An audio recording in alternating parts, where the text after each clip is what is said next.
Did you say sex? As prescribed, take your medication, exercise, and diet. On 88.5 Sufra FM, tell a friend, call your neighbor. Casualty 911 is on. Good morning to all of our listeners of Casualty 911 on 88.5 Super FM. It is a pleasure to be here with you this morning, as always, and a wonderful welcome to all of you who are tuned in, to our regular listeners. It's always a pleasure having you with us. To those of you joining us for the first time, I hope you will enjoy the program this morning. A little shout out to, I'm not as good. Louisa was here with me last week and she had intended to be here today as well, but unfortunately she could not be with us today. A little shout out to her. I'm not going to do her long list of shout outs, but a little shout out to her. Shout out to you, Louisa. I hope that everything is all right with you and you will be able to join us in a relatively short period of time. I know that you would have liked to be here this morning, but unfortunately, life is what it is, and sometimes the best laid out plans don't work out. So good morning again to all of our listeners. It's a wonderful Monday morning. We have been having some rain. After a very dry spell, it's always nice to have a little rain to wet up the place, give us, a little relief from all of the dust and so on. This morning, we will be speaking about autism. Autism Awareness Day is on the 2nd of April.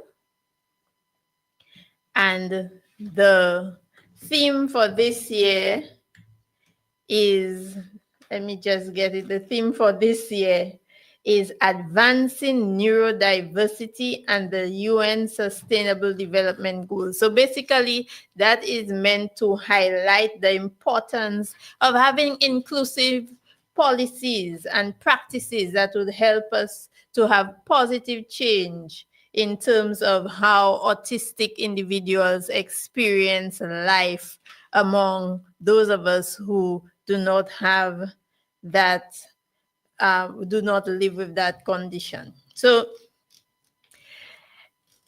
of late in St. Lucia, many people have been saying, but where that thing come from?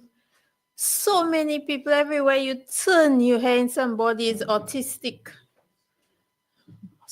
Mosquito, sorry. So many people have been diagnosed with autism. And, based on the information that I saw on the CDC website, the Center for Disease Control, in the US as well, in the past 20 years, there has been a significant increase in the number of people diagnosed with autism. So in the year 2000, it was 1 in 150. However, by 2020, it was 1 in 36 in the US. I do not have figures for St. Lucia, but maybe we may be mirroring it in a sense, because based on, just conversations out there, you notice that quite a few children have been diagnosed with autism. And there are a few things that could have influenced that. Number one, the medical professionals are becoming more skilled. We know a little bit more about the condition. And also in 2013, there was a change in terms of how to diagnose autism. So there are other conditions, for example, like Asperger's syndrome, that was included, and then you have that grouping of autism spectrum disorder. So autism spectrum disorder covers quite a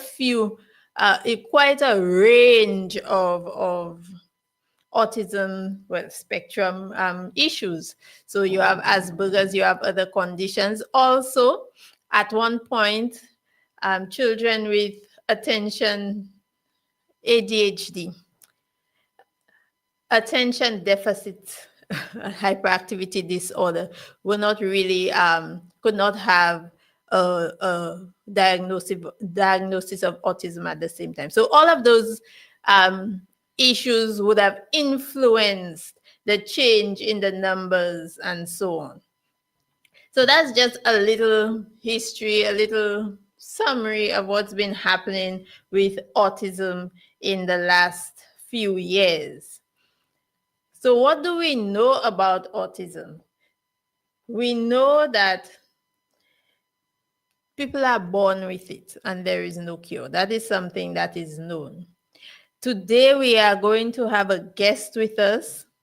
You know, for those of us who have never had the experience of living with an autistic individual or, you know, working with autistic individuals, we may not really know much about it. And it's always nice to have someone who has lived through it or is living through it, experiencing it, to share their experiences. And today we are going to have a parent of an autistic child to share her experiences with us as it relates to the condition.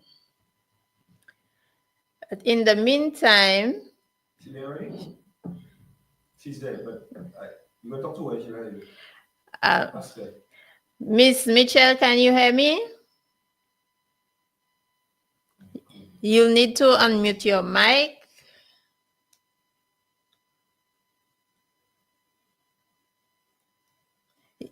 Can you please unmute your mic so that you can join us on the program? So in the meantime, while she gets that sorted out, let us go through some of the things that we hear about autism, some of the myths associated with autism. So based on sometimes, you know, the movies that we watch and the entertainment that we see, some people may believe that all autistic people are geniuses or they are very highly intelligent. IQ. Yes, so they have a very high IQ.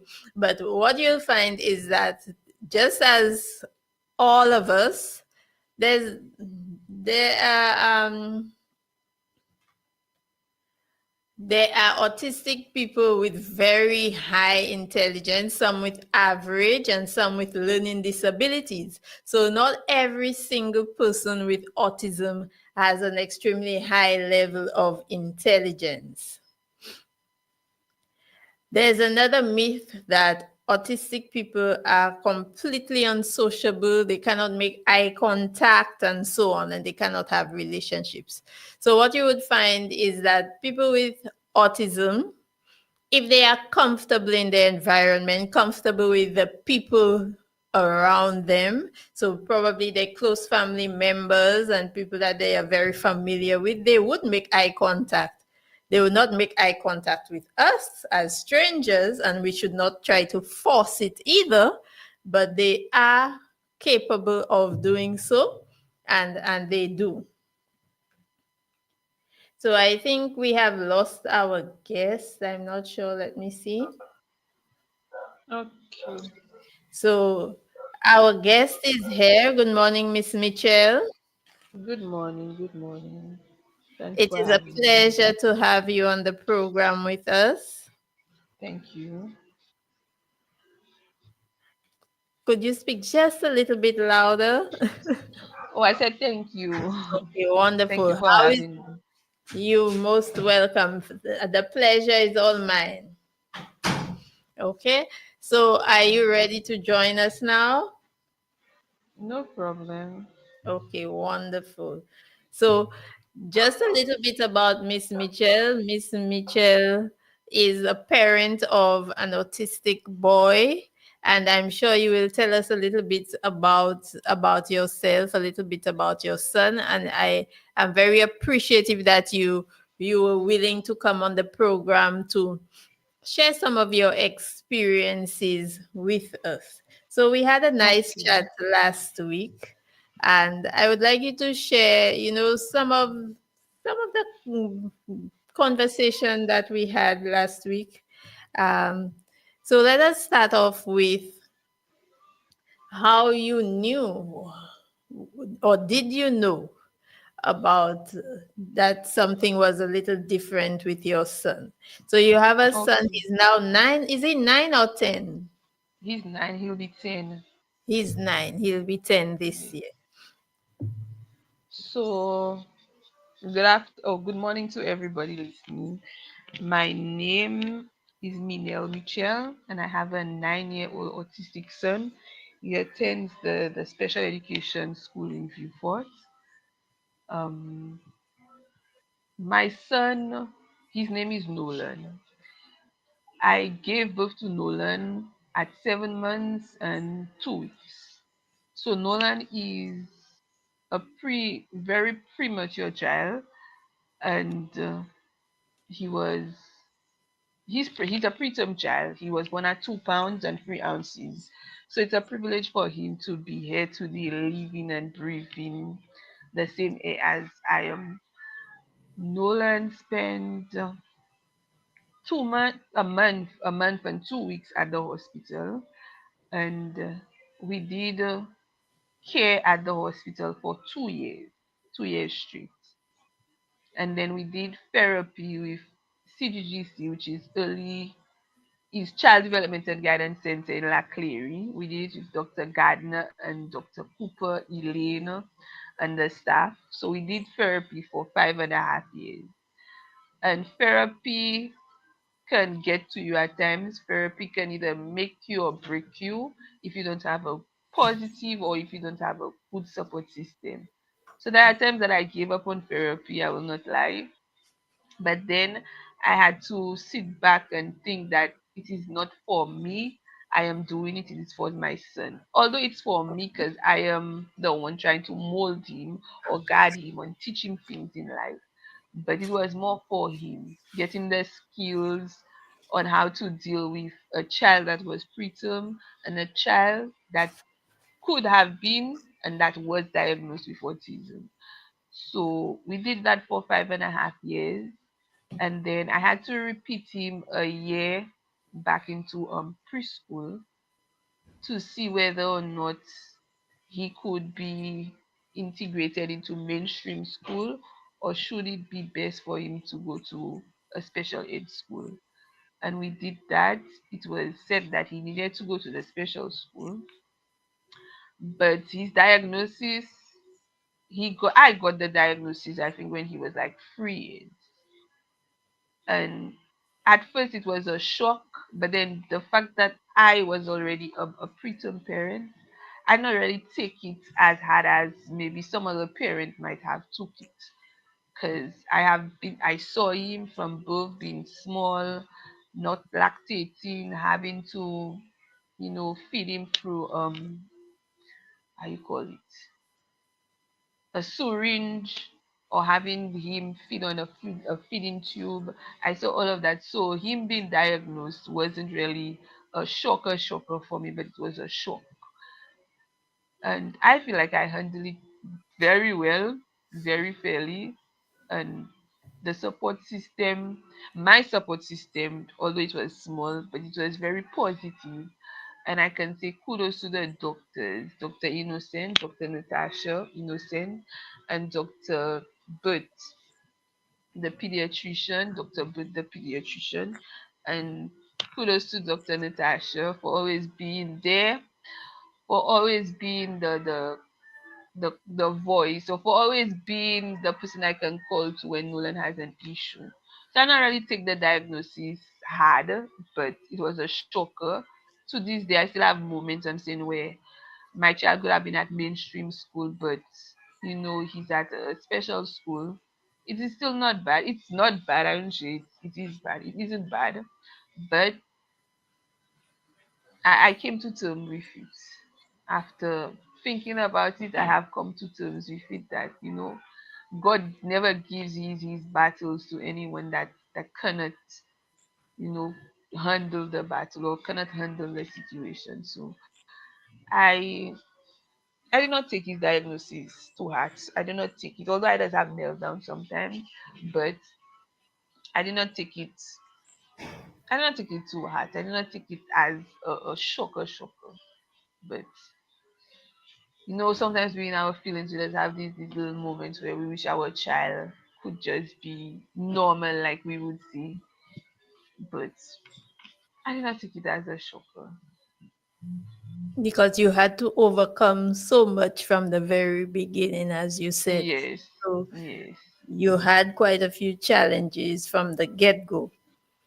I wouldn't call it a challenge, because I try to be as positive. Because these children, persons with disability, let's say foreseen disability like autism or like down, they feed on energy. So I tend not to want to think about negative feelings. I tend to more think about the positive feelings, so that at least he can feel that I am positive or my energy is good, so that he can, reciprocate the same energy instead of me dwelling on the bad or dwelling on the negativity that can have his whole mood change. So I tend to think I wouldn't put it how you put it, but Okay. it was a challenge. The challenge it was a challenge because that was my first child. I've never experienced it before. So yeah. Okay. So can you tell us a little bit about his personality and his Oh development? I mean, so you had to go to CDGC. yes, yes, Last I year, when had we it. spoke about autism, we had an interview with Dr. Cooper. She was on the program. So I would invite those of you listening now, if you'd like a little more detail in terms of, a little more information about autism in and of itself, apart from what we are doing here today in terms of sharing experiences, to go back to the program from last year where we spoke to Dr. Rita Cooper and listen and watch the program. It was she was very detailed and she gave quite a bit of information. So having said that, I would just like to ask you, Ms. Michelle, how was it in terms of getting that? I guess your referral to CDGC initially was not necessarily because of autism or suspected autism, right? No, no, it was because of him being a preterm child. There are Yes. certain when having a preterm child, there are certain things that the children must check that they must check on, right? So I can remember it very vividly as if it happened yesterday. I remember we went to Peds. Was it a? I think it was like a Monday. Because Peds at St. Jude's is mostly Mondays and Yes, Thursdays. I Muslim don't know and if it has changed. Yes. So not mostly Mondays and minors. Thursdays. Yes. So I remember the day when we went to Peds. I think Nolan was like a year and a half. And Dr. Innocent, Natasha, some might call her Gemma, but I call her Dr. Innocent. She she said that she's writing a referral for me so that Nolan can see a specialist or the therapist. So I said, okay. Now with me when it comes to Nolan going to Pete, I had a lot of preference. I'm not going to lie. I'm going to be very honest. I had a lot of preference. I wanted to see specific doctors. If it wasn't Dr. Innocent, I would want to see Dr. Neil Boots. And most times I would want my therapy sessions to be with the doctors on a first day. So I would see Dr. Neil because Dr. Neil gave me a lot of hope when I had Nolan. And I can remember that I'm forever grateful for her to this day because Nolan came in small, but he was a fighter, he was a mover. He did what he had to do when he had to do it. So Dr. Neil gave me a lot of hope. Dr. Neil, I can name my doctors because to this day they're my friends still. There's Dr. Neil, there's Dr. Innocent, there's Dr. Pascal, there's Dr. Natram, and there's Dr. Sad. These are the doctors I saw from the time I gave birth to the time I stopped going to the hospital. These were the doctors that I saw. These were the doctors that were familiarized with Nolan. And but Dr. Neil gave me hope in terms of don't be worried, everything will be okay with Nolan. And so said so. Then Nolan started making his incubator make noise, because after when you knock the door, most times it makes a noise or something. It makes the beeping noise. So he was very active in the incubator, and you know he did improve. His improvement was very well until the day he was set to be discharged. I remember Dr. Sadu. She wasn't too sure whether his weight was right or whether it was wrong. So she said that we're going to keep him for another day. And then they kept him, and she weighed him the morning, and the weight was consistent. It got so consistent that I think he gained a little bit, maybe 2 more grams or 3 more grams from what she weighed him the day before till the morning. He gained 3 more grams. So they were all surprised, they were all shocked. I can remember Dr. Sadu, she called some of her colleagues and she's telling them about the weight gain that he got within a day's time. And she was shocked, she was surprised. So I feel like they were my support, even if they might not have known it, but they were my biggest support at the time. And not forgetting the nurses. The nurses, I got good nurses. I got good, let me emphasize, I got good nurses. Dr. Nurse Hercules, up to this day we're good friends. Jessie, Jessie has left. There's a whole bunch of nurses. Nurse Atinga, I got Miss Monrose. To this day, Miss Palton, all these people have left, but I am appreciative, and we grew to have that connection. Miss Bailey and her sister or her mother, she's a nurse in at the hospital as well. So I was around positivity. I wouldn't say I was around negativity. I was around positivity at the hospital for my week and the month and 2 weeks that Nolan spent at the hospital, and the 2 years going to the hospital. And not forgetting Karen. Karen was Karen and a lady they called Mafum was my biggest push. These are So health aides are they health aides? Karen is a health aide. Mafum was the one who came and like tidy up and give you your food. So you can call them all the health aid. So Yeah. I So was just around positivity. I wasn't around any negativity. So I So can the journey was imagine that having that support was very, very important to you at the time, especially for your mental health, because it is a yes, difficult situation to have a child hospitalized, especially at such a young age. Yeah. yes. So it was very positive for me. Very, very positive. Very. So I So, can't say I had a bad experience. okay.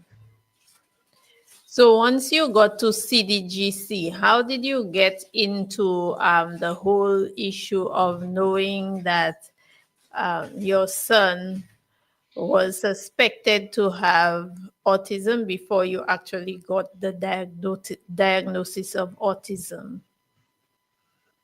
Well, when you go with the referral, your first meeting would be with Dr. Gardner, and she is somebody.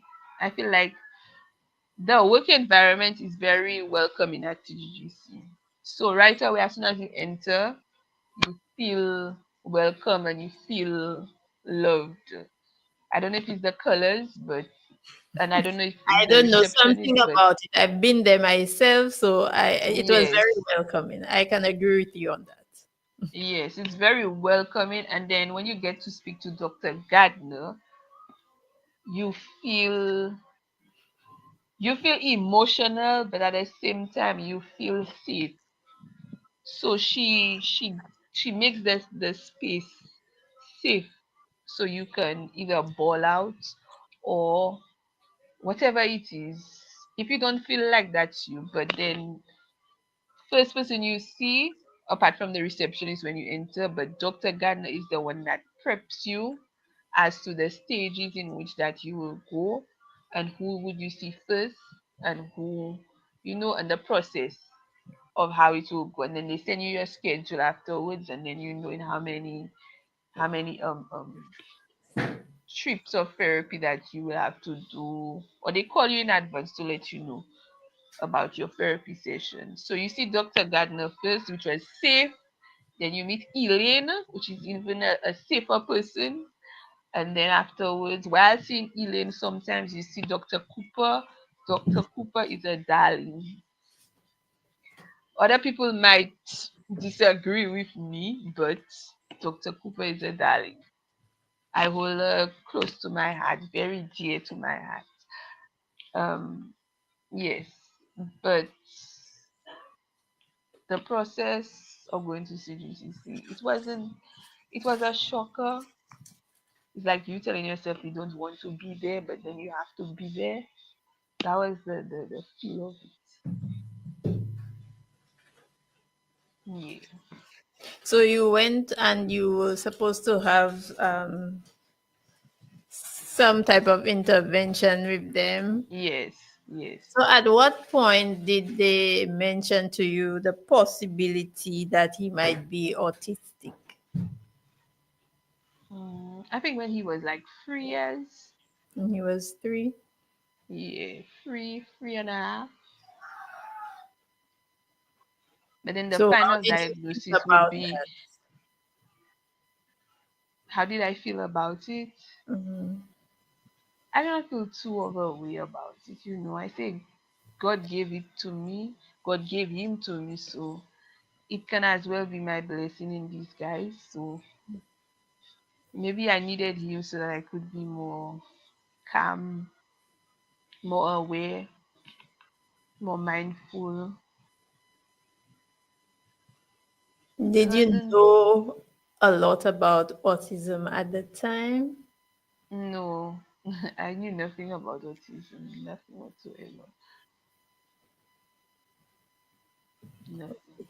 So I guess they took you through the process of what to expect and what it's all about. Yes, they break it down with you little by little because it can take a toll on a parent. Hearing these words that your son or daughter has autism or has a disability. And then you tend to question yourself, why me? Why is it my child? Mhm. Then you tend to be in your feeling, which is okay about it. You doubt yourself, you second guess, you in your head, you overthink a lot. Overthinking is the it. You overthink when you hear the words or you hear these words of your child has autism or your child is autistic. But So when you that heard that, what overthinking did you stage. think? What did you think it would have? What was the idea you had in your head when you were overthinking and you were not really sure what it really was and what to expect? I don't have a word to say I was in that thought process because I I took it just like I took the fact that he was preterm. I did Mm. not take it really.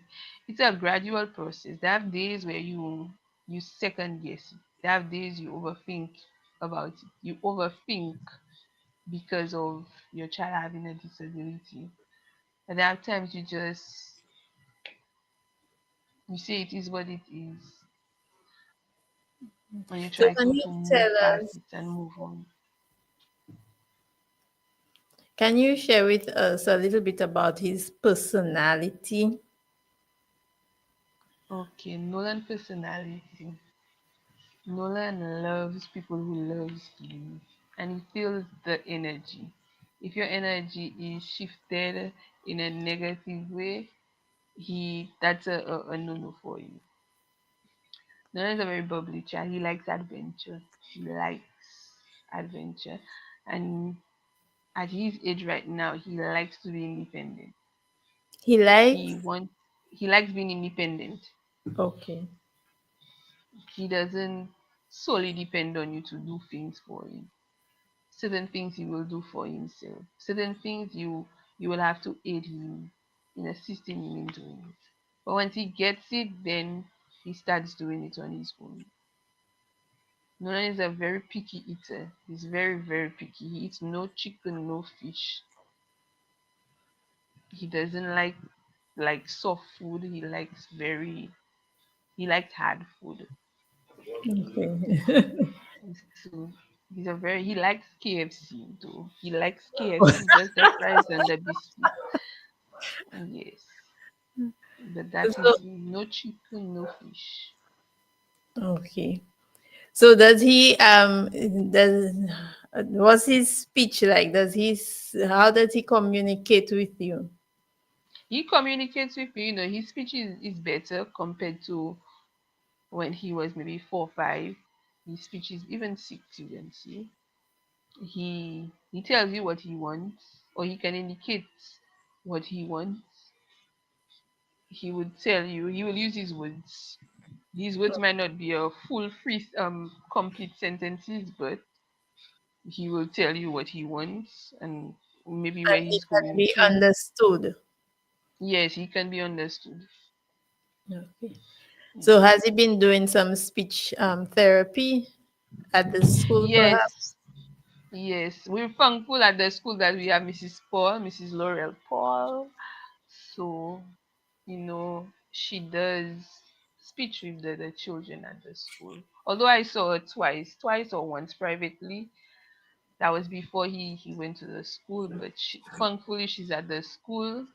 So, it's not an additional cost for me to have to pay to go to speech and, and language therapy. But So they're we're actually thankful. What is asking? There's a delay in speech. Means that the child is autistic. not necessarily. Well, Okay, we got a comment from the public just to let you know. So the person was asking whether delayed speech means that the child is autistic. Not necessarily, it has to delay speech doesn't mean that the child has autism. Well, I don't want to say diagnose because I am not, true. and I will say I am not a doctor. I do not And have a neither am I, degree. but I agree with you Yes. that it's not necessarily that the It's child not is. necessarily a delay. Most children, like I said, they feed on energy, right? And before anybody misunderstand me, I'm a parent of one, and I'm not a parent of many. But I does interact with children. Now I lessen my interaction now with children. Where before there's more, I interact with children a lot before. So, but having a delay in speech doesn't mean that the child is autistic or has autism spectrum. It Absolutely, could be the yes. child is not ready, or the child is not feeling safe, or the child is not comfortable to talk as yet, or to speak, or to have the conversation. So most times, like I remember in therapy, they would say you have to put yourself at the level of a child or the level of that child, so the child could feel safe to communicate with you. So, sorry. So it has to be maybe the child is not ready, or the child is not feeling safe, or the energy just might be not it for the child. So the child, it all has to do with safety too. So the child might not feel safe as yet to speak, or the child might feel like you're not at his or her level because you're trying to be the authoritative person and not try to understand that I am a child, and sometimes you have to act like me and be like me so that we can have the dialogue or the conversation running. Yes. And sometimes something as that we might consider as simple as making eye contact if a child with autism does not feel safe, they Yeah. may not even make eye contact with you. So you were Yes. speaking about the speech therapy at the school, and it crossed my mind, and I'm saying there are so many parents who maybe because of the shock or the denial, they don't want to accept that there may be an issue with the child. that there are actually so many benefits to having the child in that environment. So, for example, you have the speech therapist right there at your school, and you don't have that additional cost of getting speech therapy privately. And I'm sure there are many more activities at the school that help him to develop that probably you may not have had in the mainstream school. Would you agree to that, or is there something you'd like to say differently? Well, I could wholeheartedly agree with you, because what there was, I was having this conversation with a friend of mine, and I'm putting the pros and the cons, like I'm weighing, right, Mhm. and I'm seeing that certain little things that primary, then the mainstream primary school might complain and highlight about, that me being a parent, probably I, if my son was at the school, I wouldn't accept them complaining about it, because the children go to school to learn, right? So I, it is okay where he is right now, because I feel like I wouldn't be in the right frame of mind to have him at mainstream primary school. So are you happy with his development over the years? I mean, through therapy and school and everything. Oh yes, very much so. If I lie, if I say untruth, that would be very bad of me. So the school, his school, is a very safe space for him. Very, very safe space. He's very eager to go to school, which is a sign. He's very eager to go to school. Even on Saturdays and Sundays, he mentions school. So he feels safe at the school. So based on his development, it has improved very well. Very, very, very well. So can you give us an idea of what a typical day with him is like? A typical day in the life of Nolan would be Nolan. Nolan is a very parent child. He's very, he loves his parents. Let's say it like that. He he wakes up, and first you must always have his breakfast ready for him. His patience is very short. When it comes to his stomach and his throat, his patience is very short. So he likes his breakfast. His breakfast is a must. It is a guaranteed thing that he has, and he likes his devices. Now they would say limit the amount of screen time that you give to a child, any child, whether it's a normal functioning child or a child with autism. But the device that save us parents mentally, they don't save us. Because without it, we might not be able to do our day-to-day runnings of the house, or maybe of work if they're at work with us, or whatever it may be. So he has his devices. He will use the toilet on his own. He will assist himself in the toilet. He will, if he feels like drinking water, he will go for his water. If he wants a snack, he will indicate he wants a snack and go ahead before you say yes. Go ahead and take it and eat his snack. Then he would, most times he will tell you he wants to have a bath. Then he takes out his clothes, he gather his soap, his rag, and his towel to have his bath, and then you will have So to does he assist bathe him in the himself? aftermath. Well, he has the idea of bathing himself, because he will go open the pipe with himself. But then I'm a parent, I make sure that his hygiene is my priority. So maybe when he's a little bit older, it might be his priority. But for me right now, there, it is my priority, because I do not want him to have no hygiene issues. So Okay. he will go to the shower himself, but the scrubbing and the pedicuring, I will do it for you. I think that may be a normal thing for other parents as well who don't have autistic children. You know, sometimes those children, they say they're going to bed and then they do that so quickly and they don't pay Yes, no good attention to what they're doing that the parents right. feel necessarily necessary for them to go in and help them because Yes, the key otherwise areas. Yeah, they'll you're just right. be The jumping in key and jumping areas. out. Yes, that is true. And that's a thing. That's the misconception that a lot of people have, that they feel like it's only autism or autistic people that, or children with Down or any form of disability. They feel like as if these are the children that have the setbacks, right? The positive about thinking, well, they might think that's what it is, but they are normal functioning children that still wet the bed. They are still normal function, like you just indicated, that they don't have a bath bottle, or they don't have a bath bottle, or they cannot use their hands, or they cannot do the key hygiene scrubs by themselves.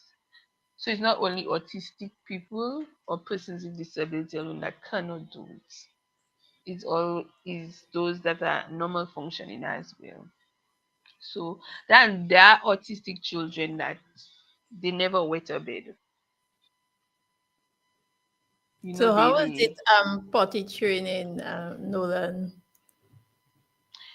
it wasn't hard, but the process of potty training was a process.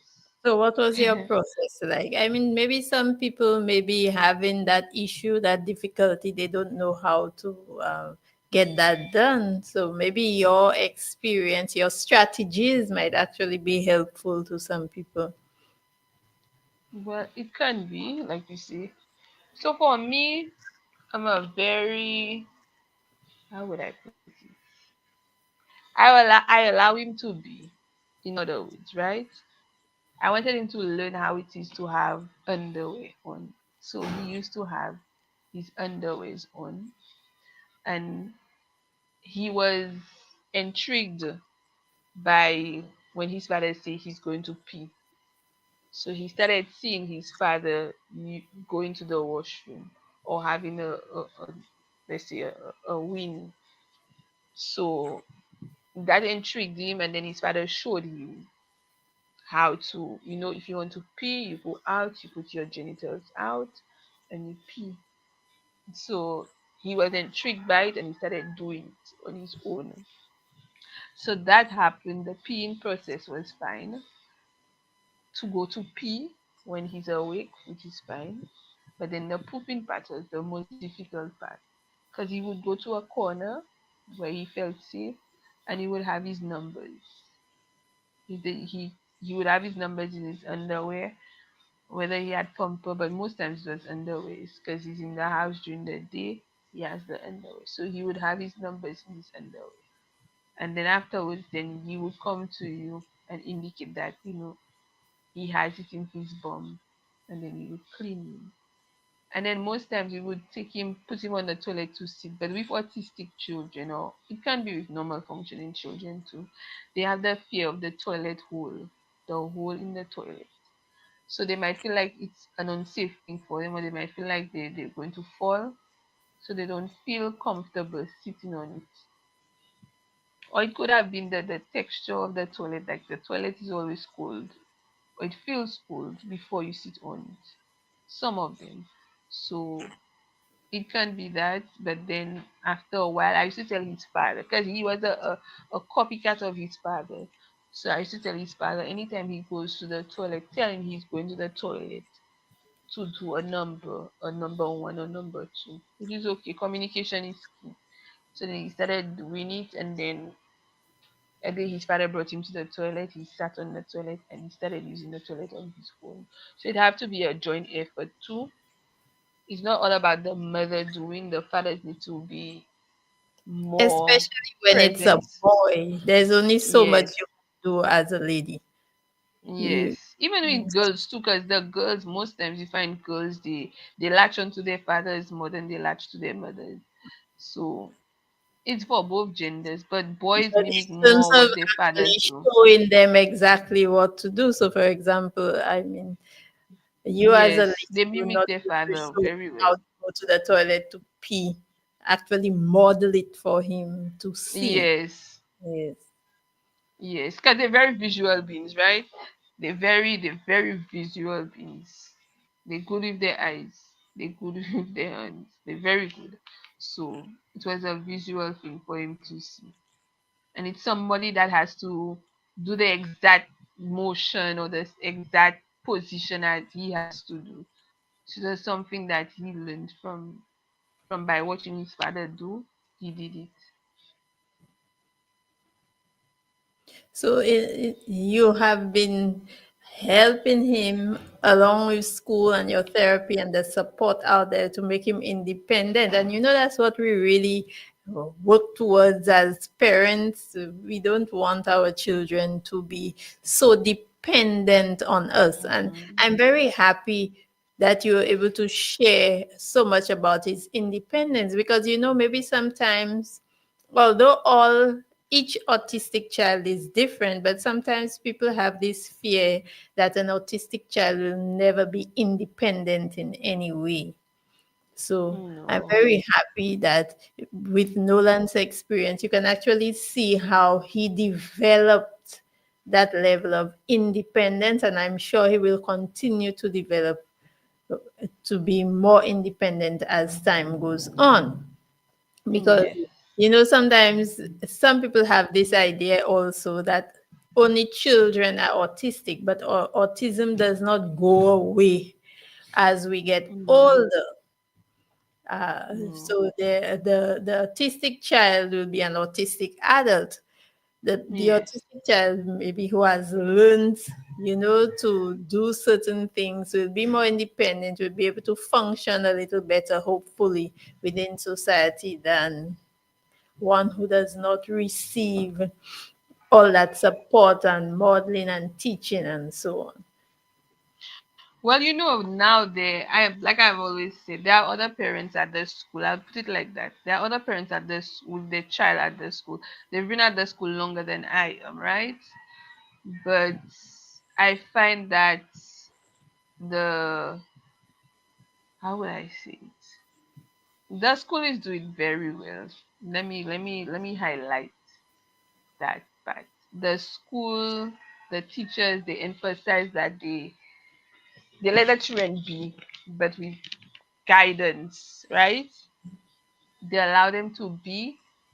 They teach them skills, the basic skills, so that when they reach at a certain age, at least they can do certain things, certain basic skill things for themselves.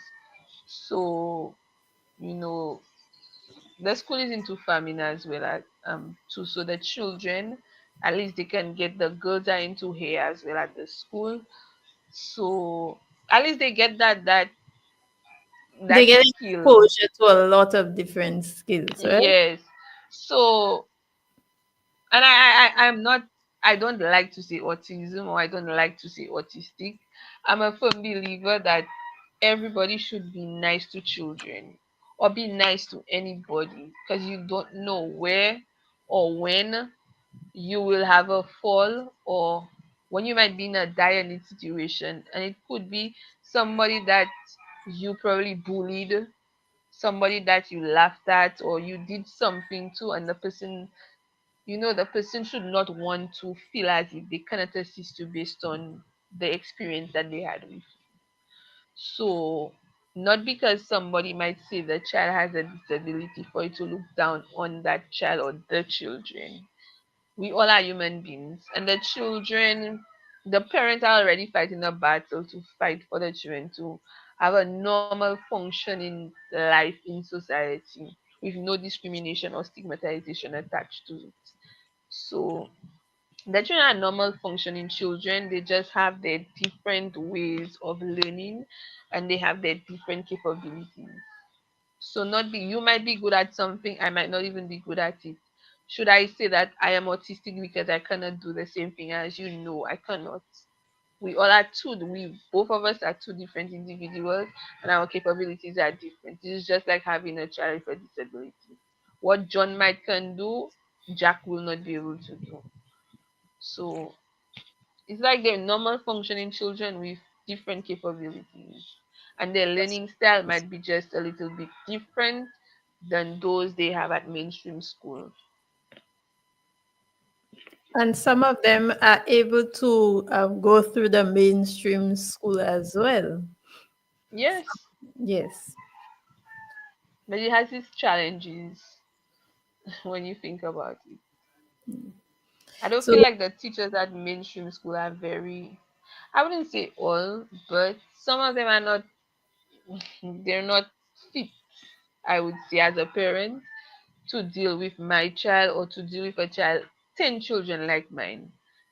okay, so maybe they don't have the skill sets or the Mm, necessary preparation to deal with that type of situation. no.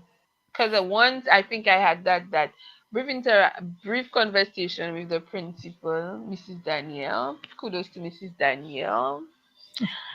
Um, whereas it would be nice to see we have a shift in teachers to see that how would, because they say nowadays every school has a special ed teacher, right? Yeah. So the level that a special ed teacher might be, a special ed teacher at a primary school might be, is not what we have at the special education schools, right? So it would be nice to have a swap where they send some of the teachers at the special ed school and some of our teachers go to their school to teach their children and see how the meet can be, how it will go. And that was So just an they idea can that have I the had. exposure and get to learn some of the Yes, strategies right. that are used at the special ed school. Yes, it That's can a be it can be a learning good. experience for them. Yes. It's a Hmm. very good idea.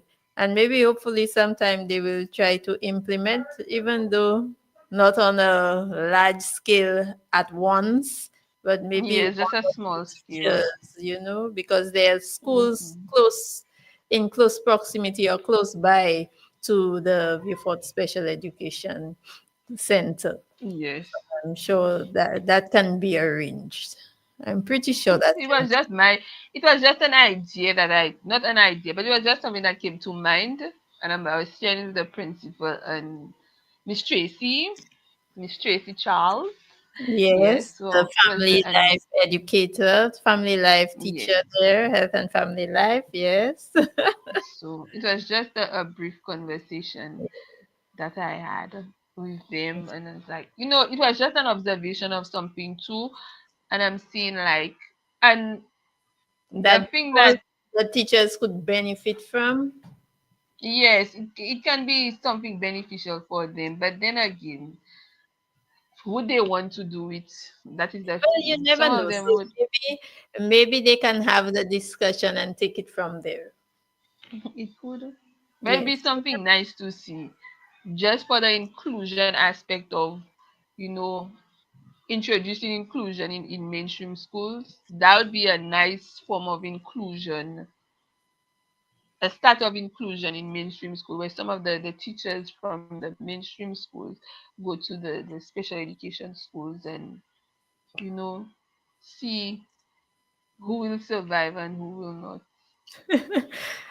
I don't know if I would put it as survive, but I am sure there's a lot that can be learned from, having that experience because probably some of the teachers at special ed have not been in the mainstream for a little while. Some of them may have come from mainstream, I am not too sure, and they have not been there for a while, but there's also a lot of learning that can take place for those who have never had the experience, those teachers who have never had the experience of working with so many children with different abilities and learning disabilities. So that might help in terms of getting little tips and strategies that they can use within the mainstream schools.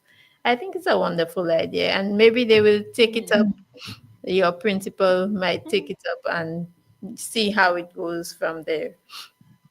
But then again, I wouldn't want our teachers to get too. To, I to wouldn't want them to comfortable like on it the too other much. side. Pardon? I wouldn't want Yes. them to like it too much because I want them to stay where they are.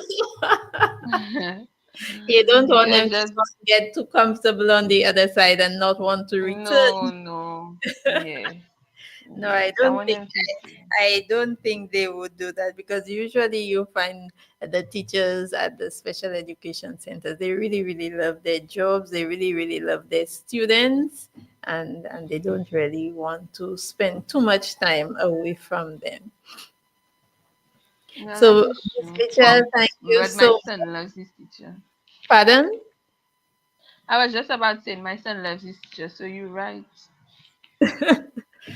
Yes. So thank you so much for sharing your experiences with us. Can you imagine that the time is already up? Yes. Our hour has gone by so quickly. Thank you so much. I am hopeful that our listening audience um, enjoyed listening to you. That those who are probably a little reluctant or going through a bit of a challenge with accepting, that they have learned something from you, that they have been encouraged by your own situation, and so on. So thanks so much again for being with us on the program. Is there anything else you would like to share with our audience before we end?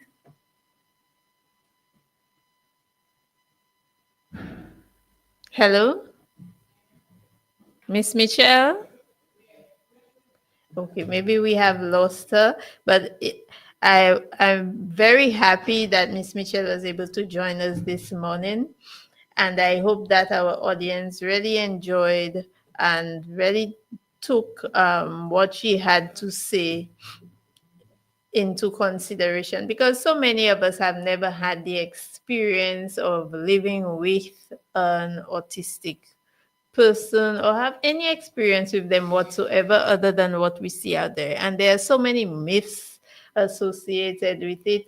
Sometimes we see the children acting out and we believe that it is just bad parenting or the child is spoiled, and we say so many negative things. And as you heard from Miss Mitchell, she really talked a lot about being positive and giving that positive energy. So maybe we are out there putting out so much negativity that it's impacting the behavior. Who knows?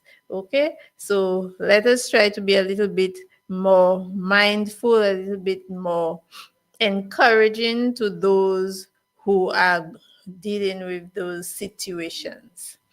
So that is it for Autism Awareness today. Thankful to Miss Menelle Mitchell, who shared her experience with us. Before we end, I would just like to remind everyone, last week Louisa and I spoke about the free hand surgeries being offered at OKEU and St. Jude Hospital. So just encouraging those of you who don't yet have a referral, that on the 6th of April, you can go to either the Owen King EU Hospital or St. Jude Hospital for an assessment to see whether you qualify for surgery. And remember that the surgeries will be done at no cost to you. So if it is if it is an issue that you have been having, or whether an old injury, there are quite a few conditions here. Old injuries, deformity of the hand numbness, nerve pain, you have scars, you have extra fingers, you have lumps or bumps on the hands, you have locking fingers, you have cysts, masses, or tumors on the hands. Feel free to go to the St. Jude Hospital or the OKEU Hospital on Sunday, the 6th of April at St. Jude. You can go from 10 a.m. to 4 p.m. and at Owen King EU Hospital in Castries, you can go between the hours of 8 a.m. and 4 p.m. So thank you again for joining us on this edition of Casualty 911. We look forward to being with you next week. Same time, same place. Have a wonderful day. Pick up this girl, do it dope. Dance for me, clean up the dancer. Me no want that girl when I go rocking my tape. Only me alone, girl.